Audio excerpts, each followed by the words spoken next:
നമ്മുടെ കുട്ടികൾ എപ്പോഴും പറയുന്ന ഒരു കാര്യമാണ് അല്ലേ? പക്ഷെ പഠിക്കണം എന്നൊക്കെ ആഗ്രഹമുണ്ട്, പക്ഷെ പഠിക്കാനൊരു മോട്ടിവേഷൻ ഇല്ല. അല്ലെങ്കിൽ എക്സാമിന്റെ സമയത്തുള്ള ടെൻഷൻ. എപ്പോഴും നമ്മളിപ്പോ ലൈവ് ഒക്കെ പോകുന്ന സമയമാണെന്നുണ്ടെങ്കിൽ നമ്മുടെ കുട്ടികൾ എപ്പോഴും പറയുന്ന ഒരു കാര്യമാണ്, മിസ്സേ പേടിയാകുന്നു, മിസ്സേ പേടിയാകുന്നു എന്നുള്ളത്. അപ്പൊ എന്തുകൊണ്ടാണ് നിങ്ങൾക്ക് ഈ ഒരു എക്സാമിന്റെ സമയത്ത് പേടി വരുന്നത്? അതിന്റെ റീസൺ നിങ്ങൾക്ക് എന്തുകൊണ്ടാണ്? പഠിച്ച് തീരാത്തത് കൊണ്ടാണോ, അല്ലെങ്കിൽ പഠിച്ചൊക്കെ ഓർമ്മ കിട്ടാത്തത് കൊണ്ടാണോ? അങ്ങനെ എന്ത് എന്ത് പ്രോബ്ലം ആണ് നിങ്ങൾ ഫേസ് ചെയ്യുന്നത് എന്നുള്ളത് എന്ത് ചെയ്യുക? ഇപ്പൊ തന്നെ കമന്റ് ബോക്സിൽ പോയിട്ട് കമന്റ് ചെയ്യുക. കാരണം നമുക്ക് എല്ലാവർക്കും അറിയാം, ഇനി നമ്മുടെ ക്രിസ്മസ് എക്സാമിന് ഇനി വളരെ കുറച്ച് ദിവസമേ ബാക്കിയുള്ളൂ അല്ലെ? കൂടിപ്പോയി കഴിഞ്ഞാൽ ഒരു 20 ദിവസം അത്രയും നമുക്ക് ഇനി ബാക്കിയുള്ളൂ. പക്ഷെ ആ ദിവസത്തിനുള്ളിൽ നമുക്ക് പഠിച്ചു തീർക്കേണ്ട ചാപ്റ്റേഴ്സ് ആണെന്നുണ്ടെങ്കിലോ കുറേ ഉണ്ടല്ലേ, ഒരുപാടുണ്ട് നമുക്ക് പഠിച്ചു തീർക്കാനായിട്ട്. അപ്പൊ ഈ പേടി വരുന്നത് എന്തുകൊണ്ടാണ് വരുന്നത്? നമുക്ക് ശരിക്കും പറഞ്ഞാൽ എക്സാം ഹാളിൽ പോയിട്ട് ഇരുന്ന് എക്സാം എഴുതാനുള്ള പേടിയല്ല. ശരിക്കും പറഞ്ഞാല് നമുക്ക് നമ്മൾ പഠിച്ചതൊക്കെ നമുക്ക് ഓർമ്മയിൽ വരുമോ, അല്ലെങ്കിൽ നമുക്ക് ആ പഠിച്ചതൊക്കെ വെച്ചിട്ട് നമുക്ക് നല്ല മാർക്ക് കിട്ടുമോ എന്നുള്ളൊരു ടെൻഷനാണ് അല്ലെ? അതാണ് നമ്മുടെ ഈ ഒരു പേടി എന്ന് പറയുന്നത്. അപ്പൊ അത് ഒരു കണക്കിന് ആലോചിക്കുകയാണെങ്കിൽ ആ ഒരു പേടി നല്ലതല്ലേ മക്കളെ? നിങ്ങളൊന്ന് ആലോചിച്ച് നോക്കിക്കേ. അല്ലാതെ നിങ്ങൾക്ക് ഒരു പേടിയും ഇല്ല എന്നുണ്ടെന്നുണ്ടെങ്കിൽ അത് ശരിക്കും പറയാൻ ഭയങ്കര ഡേഞ്ചർ ആണ് അല്ലെ?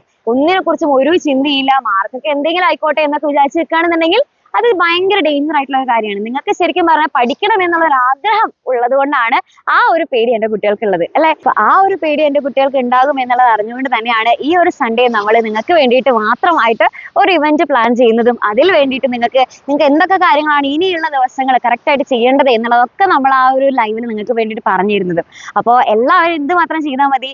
ജസ്റ്റ് ആ ഒരു ലൈവ് എന്റെ കുട്ടികളെ കാണുക. അപ്പൊ തന്നെ നിങ്ങൾക്ക് കുറച്ചൊരു കോൺഫിഡൻസ് കിട്ടും. ഈ പേടി എന്ന് പറയുന്നത് നമുക്ക് അയ്യോ മാർക്ക് കിട്ടുമോ, നമുക്ക് പഠിച്ചു തീരുമോ, അങ്ങനെ പല പല പല പല ടെൻഷൻസ് എല്ലാം കൂടെ ഒരുമിച്ച് ചേർന്നിട്ടാണ് നമുക്ക് ആ ഒരു പേടി വരുന്നത് അല്ലേ? അപ്പൊ അതൊക്കെ നമുക്കൊന്ന് മാറ്റിയെടുക്കണ്ടേ? മാറ്റിയെടുക്കാൻ മീൻസ് മൊത്തത്തിൽ നമുക്ക് മാറ്റിയെടുക്കണ്ട. കാരണം കുറച്ച് പേടിയൊക്കെ ഉള്ളത് നല്ലത് തന്നെയാണ്.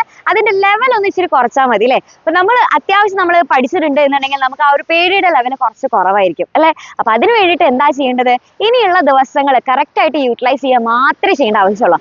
അത് നിങ്ങൾ കറക്റ്റ് ആയിട്ട് യൂട്ടിലൈസ് ചെയ്ത് കഴിഞ്ഞാൽ നിങ്ങൾക്ക് എക്സാം ഒരു ടെൻഷൻ ഇല്ലാതെ അടിപൊളിയായിട്ട് തന്നെ എന്റെ കുട്ടികൾക്ക് എക്സാം അറ്റൻഡ് ചെയ്യാനായിട്ട് സാധിക്കും. അപ്പോൾ ഈ ഒരു എക്സാം പേടി എന്റെ കുട്ടികൾക്ക് കുറയാൻ വേണ്ടിയിട്ട് നിങ്ങൾക്ക് ഇപ്പൊ ഏറ്റവും ഇമ്പോർട്ടന്റ് ആയിട്ട് വേണ്ട കാര്യം എന്താണ്? ഒരു സപ്പോർട്ടാണ് അല്ലെ? അപ്പൊ നിങ്ങൾക്ക് ആ ഒരു എഫേർട്ട് എടുക്കാനായിട്ട് സാധിക്കും. ഒരു ചെറിയൊരു എഫേർട്ട് എന്റെ കുട്ടികൾ എടുത്താൽ മതി. അങ്ങനെയാണെന്നുണ്ടെങ്കിൽ നിങ്ങൾക്ക് വേണ്ടിയിട്ട് അതിന്റെ ഡബിൾ ഡബിൾ ഡബിൾ ഇരട്ടി എഫേർട്ട് എടുക്കാനായിട്ട് നമ്മുടെ ഈ ഒരു എക്സാമിനർ ടീമിലെ എല്ലാവരും റെഡിയാണ്. അപ്പൊ നിങ്ങൾ ജസ്റ്റ് ഒരു കുഞ്ഞ് എഫേർട്ട് എടുത്തു കഴിഞ്ഞാൽ തന്നെ നമ്മൾ അതിനേക്കാളും ഇരട്ടി എഫേർട്ട് എടുത്ത് നിങ്ങളുടെ കൂടെ തന്നെ ഫുൾ സപ്പോർട്ട് നമ്മൾ പ്രൊവൈഡ് ചെയ്യും. കാരണം ഇനി നിങ്ങൾക്ക് ഇമ്പോർട്ടന്റ് ആയിട്ടുള്ള ക്വസ്റ്റ്യൻസോ അല്ലെങ്കിൽ ഇമ്പോർട്ടന്റ് ആയിട്ട് ടോപ്പിക്സ് ഒന്നും നിങ്ങൾക്ക് സ്വന്തമായിട്ട് കണ്ടുപിടിക്കേണ്ട ആവശ്യമില്ല. അതെല്ലാം പറഞ്ഞു തരാനായിട്ട് നമ്മുടെ എക്സാമിനറിലെ ഫുൾ ടീച്ചേഴ്സ് ഇവിടെ റെഡിയാണ്. അപ്പൊ എന്റെ കുട്ടികൾ എന്ത് ചെയ്താൽ മതി? ജസ്റ്റ് എല്ലാ ദിവസവും രാത്രി കൃത്യം ഈ താഴെ കാണുന്ന സമയത്ത് ജസ്റ്റ് നമ്മുടെ ലൈവ് ഒന്ന് അറ്റൻഡ് ചെയ്യുക. അതേപോലെ അത് കറക്റ്റ് ആയിട്ട് തന്നെ ഫോളോ ചെയ്യുക. അങ്ങനെയാണെന്നുണ്ടെങ്കിൽ നിങ്ങൾക്ക് ഇനി മുതൽ എങ്ങനെയൊക്കെയാണ് പഠിക്കേണ്ടത്, എന്തൊക്കെയാണ് ചെയ്യേണ്ടത്, അങ്ങനെയുള്ള ഫുൾ ഡീറ്റെയിൽസ് നമ്മൾ പറഞ്ഞു തരും. അപ്പൊ ഇപ്പൊ ഇത് മിസ് പ്രോമിസ് ചെയ്യാണ്. അപ്പൊ ഈ ഒരു സൺഡേ നടക്കുന്ന ഇവന്റ് നിങ്ങൾ അറ്റൻഡ് ചെയ്യുകയാണെന്നുണ്ടെങ്കിൽ ഇനിയുള്ള വളരെ കുറച്ച് ദിവസമുള്ളൂ.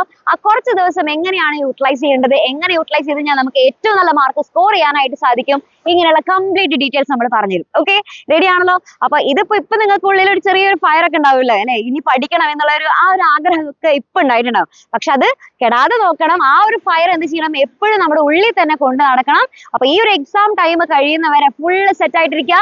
നമ്മുടെ ഫുൾ ടീം നിങ്ങളുടെ കൂടെ തന്നെ ഉണ്ട്. അടിപൊളിയായിട്ട് നമുക്ക് പഠിക്കാം.